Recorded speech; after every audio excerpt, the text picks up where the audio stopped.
All right. FIJI MMA, sponsor me. I love your water. We got Peter, slippery fucking Pete, slippier than my ex once you slid out of my DMs. I don't like you, but you get the picture.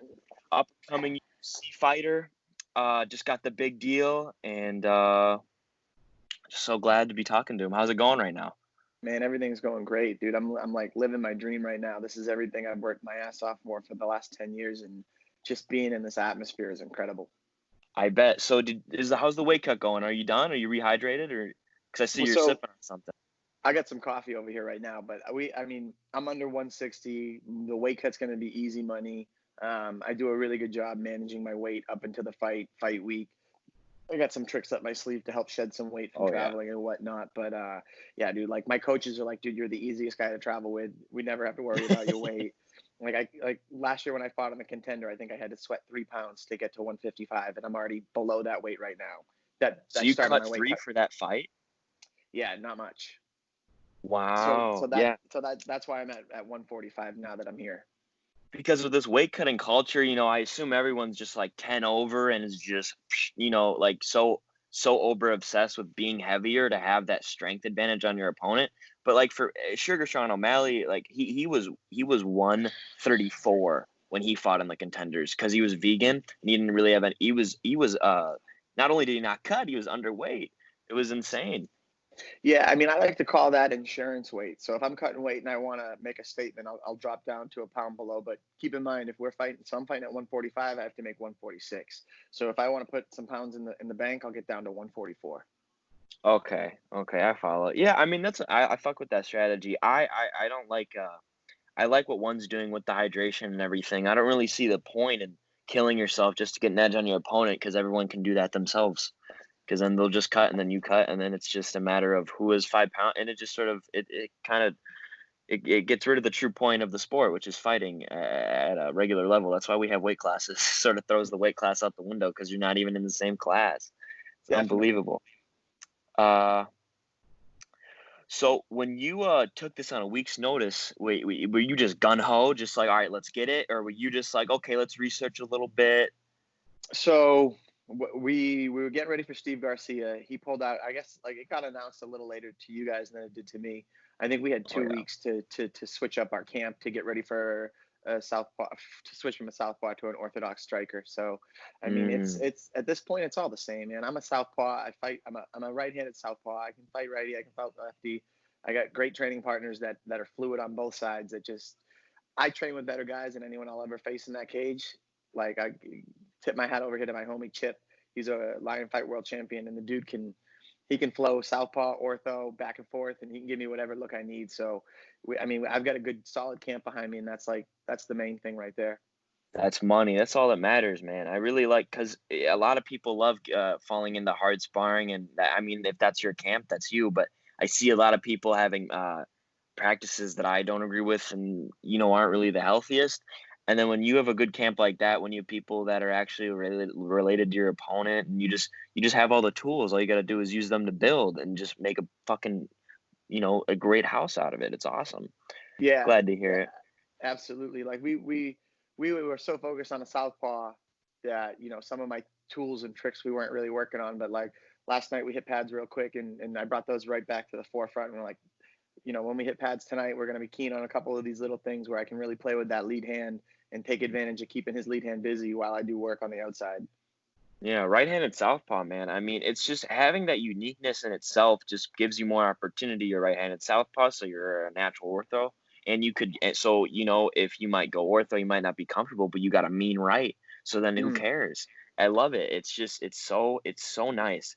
And the whole thing with switching stances just seems pointless to me when it gets like that because if you can just, I mean, it's just like you're just looking at it from a glass half full. Like you might be better here, but you got more power there. Like just learn both, baby. I don't know. That's all I gotta say about it. Yeah, I mean, I dude, I got grew up. I grew up playing lacrosse, and I stuck to my right hand side way too long, and it kind of bit me in the ass at the higher levels when I realized dudes have been working on both sides their whole lives. And when it came to fighting, I was like, God, I'm not going to have that be an issue. And also, I wrestled in high school, so a Yeah. right-handed wrestler wrestles with their right foot forward, which would put you in a southpaw stance Yep. for striking. So instead of relearning, instead of adjusting my wrestling base, I just learned how to fight from a wrestling stance. Exactly. So I want to learn more about that. I know you have a wrestling pedigree, so did you go to college to wrestle, or did you just go like, I wrestled all through high school. So in college, I played rugby and kind of got away from the martial arts. But my senior year of college, I got back into Muay Thai, Brazilian Jiu Jitsu, and it just like reinvigorated that whole competitive feeling that I had while wrestling in high school. And I knew this is where my heart was going to be. No doubt. I mean, playing sports like lacrosse and lax, I mean, that's footwork. That's why football is the most exquisite or most popular sport to transition from, because it's just that pure athleticism. You're playing lacrosse, you're throwing balls at each other with sticks. You got to catch them with the stick. Now with your hands, it takes a lot out of you, man, and just being used to just adapting to new circumstances. I mean, you're juking people out, you're shoving people, shoulder checking, you're doing whatever you can to knock them on their ass and catch up. I mean, you got so much on your mind. That's a great sport to transition from. It's just not that popular. I'm surprised we haven't seen more lacrosse players coming into mixed martial arts. It's actually I never really put that together.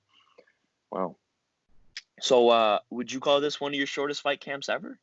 Or Well, no, I mean, we were slated to. I was slated to fight in April when that got scrapped, and then once I was able to put a camp back together, I started training. I would say I started getting back into regular training late May, early June. I told myself I'd be ready to fight in July because they turned around, they canceled the April events. I think it was May 15th was the first fight back, oh, the big pay per view, and I said, I watched those guys fight, and I noticed a lot of guys are showing up on weight but out of shape, and I was in great shape. yep, Through the pandemic, the only thing I was really able to stay consistent with was my strength and conditioning. My yep. strength and conditioning coach, he hooked me up. He let me come up to the gym and get kettlebells, all the equipment that I needed, an Aerodyne bike. He lined me up. So I was alone in my basement on an Aerodyne bike, doing all my shit, hitting my strength and conditioning. So I have a great gas tank in me right now. And then once I got to get back to training with partners, teammates, into the specialized, grappling and striking, it's really paying off now. That's money, man. I mean, I've noticed that a lot because people don't have access to gyms, but they got a kettlebell and like a makeshift bench press at home with, jugs of milk or something filled with sand or some shit. And it's money. I mean, you can shadow box, but you can't go with anyone at home. But you can hit a really good lift and you can just work on. I mean, it seems like you used everything to your advantage. That's money. Love it. Um, so the stylistic matchup, do you think it would? What's your take on that? Do you think he's got a, besides him having a heads up on you with the stance? I mean, you got the wrestling pedigree, like you said. Yeah, I mean, he likes to run. He's a counter striker, so I think he's anticipating me walking forward and chasing him down. But we've been working on cutting angles, cutting off the cage, taking the best angle of pursuit versus just following him down the middle. So, you know, I Smart. we're gonna we've prepared we have a very intelligent game plan to quarter off this cage and put him in a corner and beat the shit out of him. Hell yeah, I love to hear it. I'm glad. I mean, it sounds like you got it down pat. That's all that really comes down to. Because stylistically, you can look at things, however you want. I don't really believe in stylistic matchups because if you're a wrestler, you might end up getting all your takedown stuff, and you're gonna have to become a striker mid-match. You can't just be like, "Oh, we'll take him down." What if he's got better takedown defense than you? I've noticed you adapt. You don't just you're a pure mixed martial artist. You don't go from, okay, I'm gonna wrestle. Oh, you're not gonna wrestle me. Okay, well, I'll just beat your ass on the feet. You go where the fight takes you, and that's what I see a lot now of is, okay, we're gonna take him down and we're gonna keep trying. Oh, we can't take you down. We're just gonna dry hump you against the cage for the entire fight. Shout out Kamaru Usman. I mean, what are you gonna do? Just stomp his feet?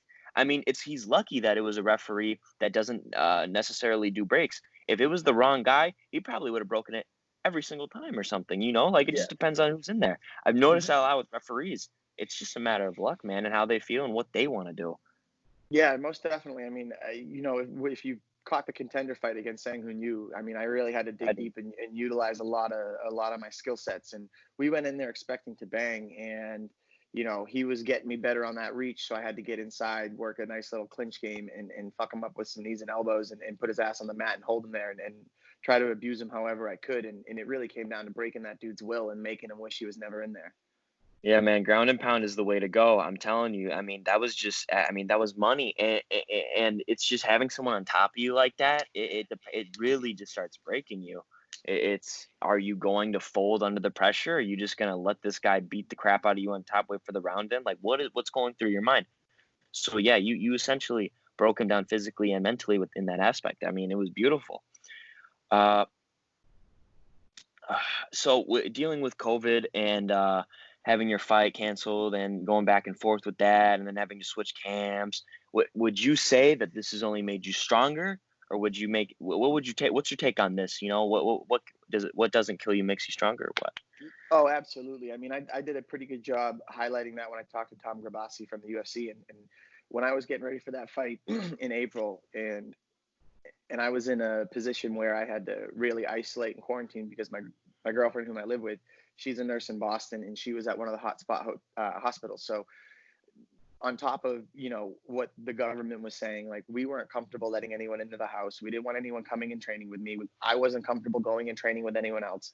Now, did I want to? Yeah. Was I comfortable doing it? My girlfriend's coming home saying, you could get someone's parents sick, you could get someone's grandparents sick, you could kill someone's aunt or uncle. Like, we have to play it safe until we really know what's going on, because we don't know if I'm bringing home anything from work. We don't know. Nobody knew what was going on until after we had a better idea of what this virus was capable of, and we had to play it super safe. So like again, my homie Chip, like, he was willing to come train with me. I said, dude, you live with your mom, you're not coming to my house.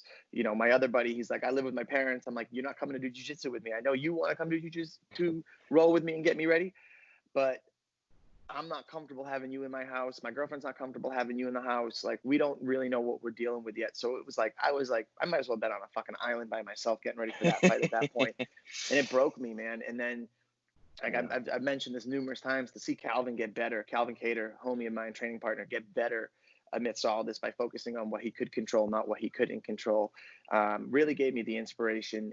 I went back to a book by Tim Grover called Relentless. If you haven't read it, I suggest you pick it up. But just really focusing on what I can do and how to put my best foot forward, and to never be satisfied with what I've got going on, and always looking for more, and digging deep, and really working on ways to improve myself. So, I mean, having that fallout to get ready for that April 25th fight that didn't happen, and then building myself back up, definitely made me a better fighter, a better person, a stronger. I mean, it improved me all around. It really made me look deep, dig deep, and find out what's inside.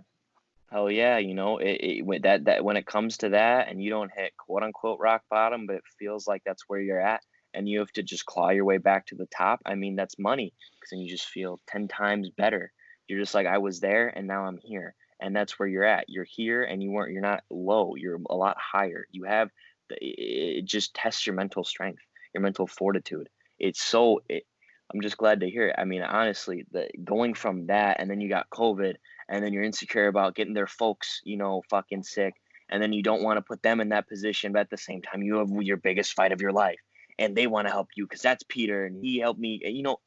It's just, it shows what kind of person you are, and it only makes you. I mean, I'm at a loss for words. It's amazing that you can just stick through that. Yeah, definitely. So, would you call it fate that nearly a year after your Contender Series fight that you're fighting at the Apex? Yeah, man, I truly believe that there's no such thing as coincidences, and everything happens for a reason.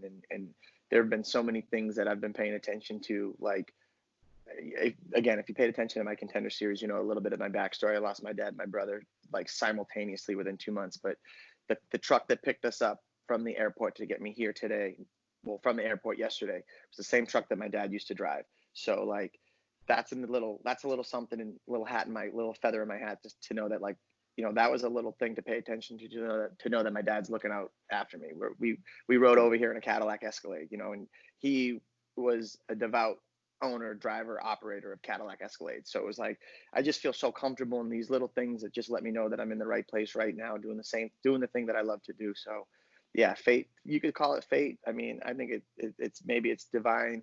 Well, I'm at a loss for words. Divine justice? No, I was thinking more like design, But Yeah, yeah, I mean, everything happens for a reason. If you pay attention to it and you're keen to it and you see those things, like, when you're in the right place doing the right thing. no doubt. Connecting the dots, and then when you connect them, you're like, well, what's going on here? This isn't a coincidence. This is something. That's awesome though. I'm glad to hear it. So what your experience with the Contender Series, would you call it, like I noticed there's some major differences between the Tough and the Contender Series, and then looking for a fight. I mean, there's like three series where the UFC is just looking for prospects. Your role with the Contenders, did they take care of you?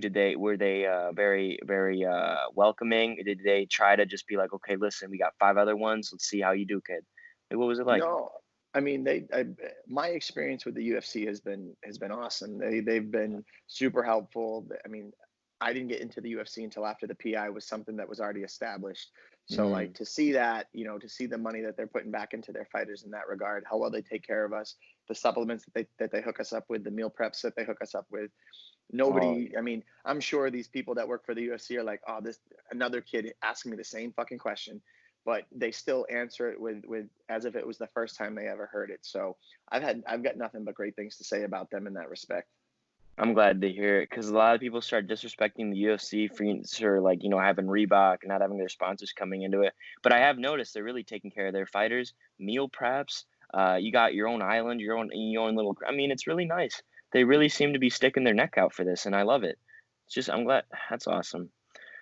So, you ever make a reference to your nickname in the bedroom?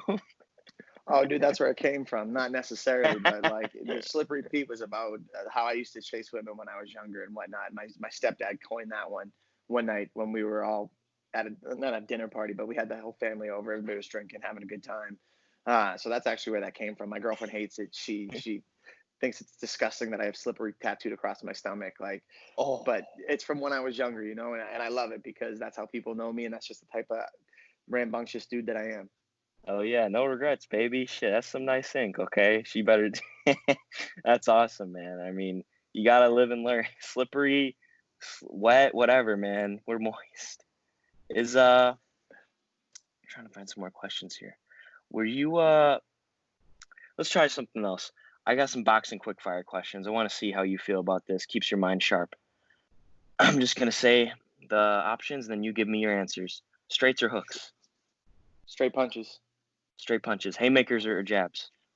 jab, Overhands or uppercuts? uppercuts, All right. Favorite breed of dog? pit bulls. Oh, I got a pit bull at home. She's my heart and Yeah, joy. me too, dude. My girl's been FaceTiming me with her like twice a day to make sure that I get to I see didn't it. know It's you had a awesome. pit bull. I saw your dog. I couldn't tell. So So you, she's an American Lab pit bull mix. So she's built like a little pit bull, but she's about the size of an American Lab, which are the little gamey ones, not the big heavy ones. And she's just a little hunk of joy, dude. She's a little lap dog, but she's like 70 pounds. yeah, I love pit bulls, man. And then being combined with a lab, that's going from the meanest to the nicest. So you just got like a Uh, little. I don't even think pit bulls are mean dogs, dude. I just think they got a bad rap. I mean, I've owned four pit Yes. bulls in my life. Well, one, two, three, four, five.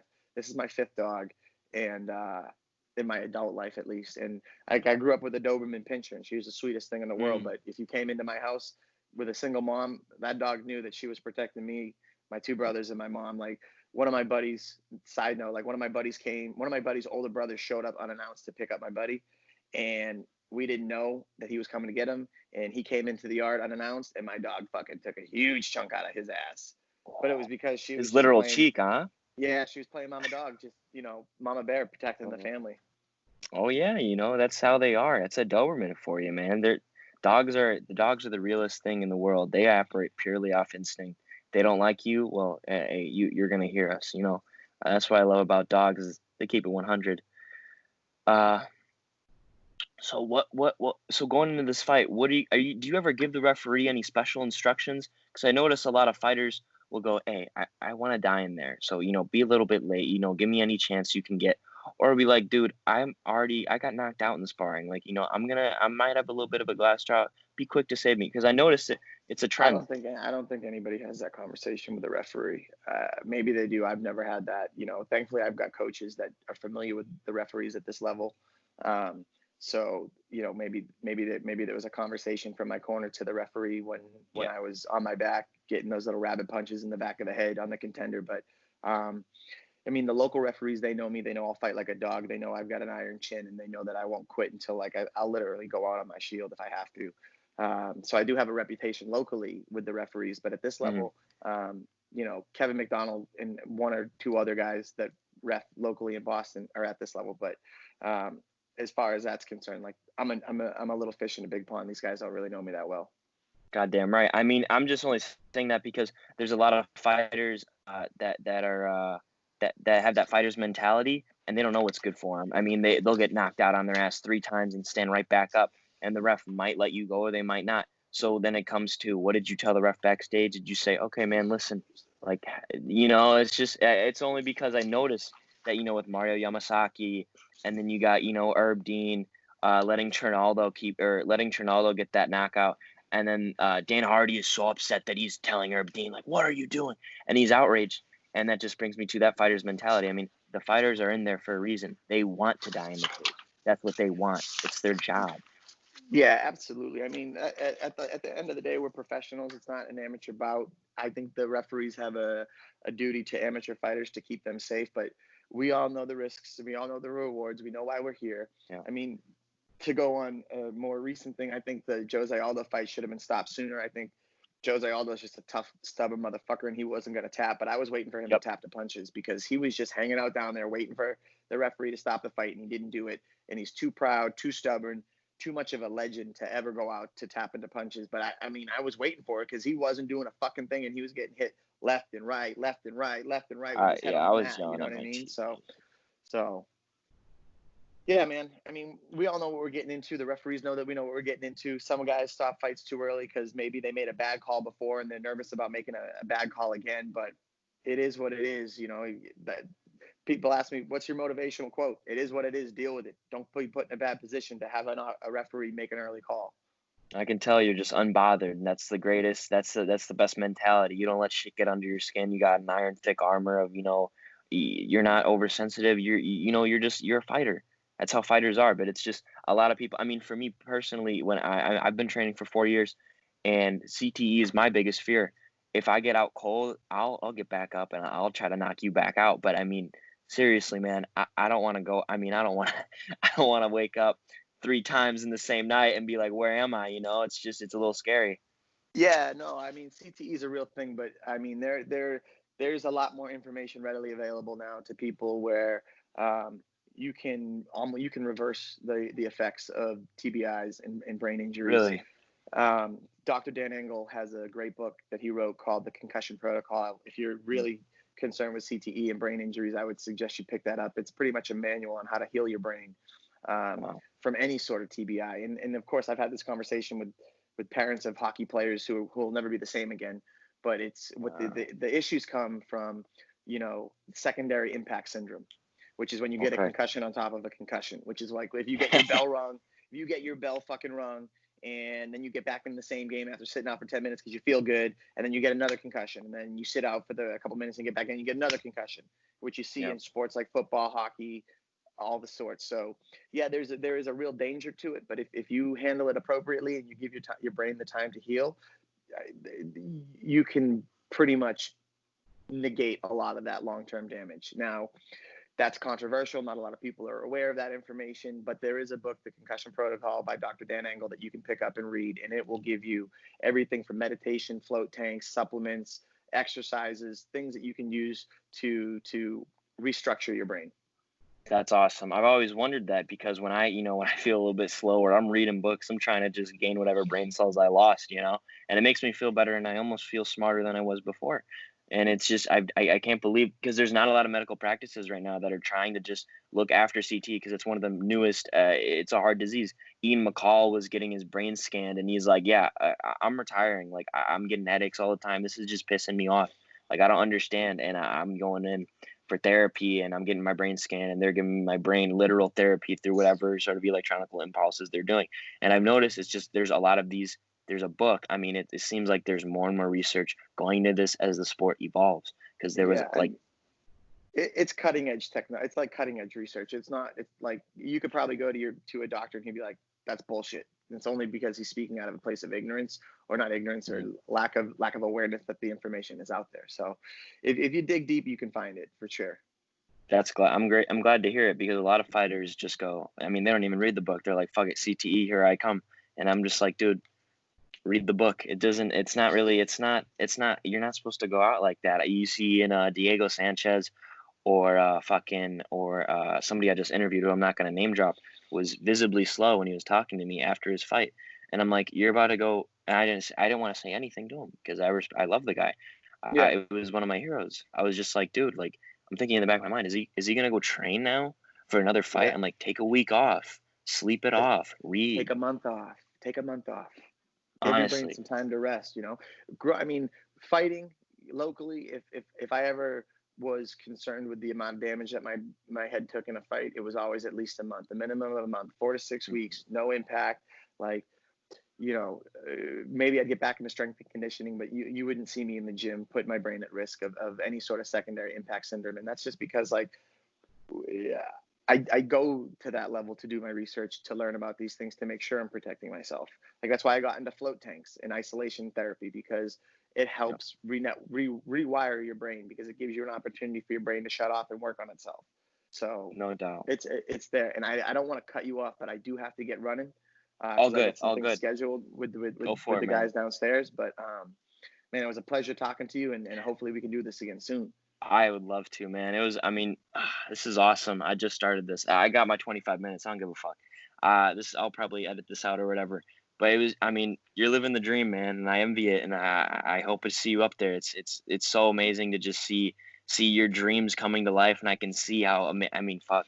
It gives me butterflies. It's amazing. I hope so. Dude, I hope so, because there's plenty of people that I watch that give me butterflies when I see their story. So to know that got that effect on other Yeah, people is just like everything coming full circle. yeah. We're all human, man. We won't forget it. Sometimes we do. That crazy motherfucker that just wants that selfie, huh? Yeah. Hopefully you don't have to run into too many of those guys. You'll get there after you get this fucking win bonus, all right? Oh, for sure. All right, it was a pleasure, man. I'm gonna let you off on a good note. See you later, man. Take care. Thanks, brother. Have a good one. You too.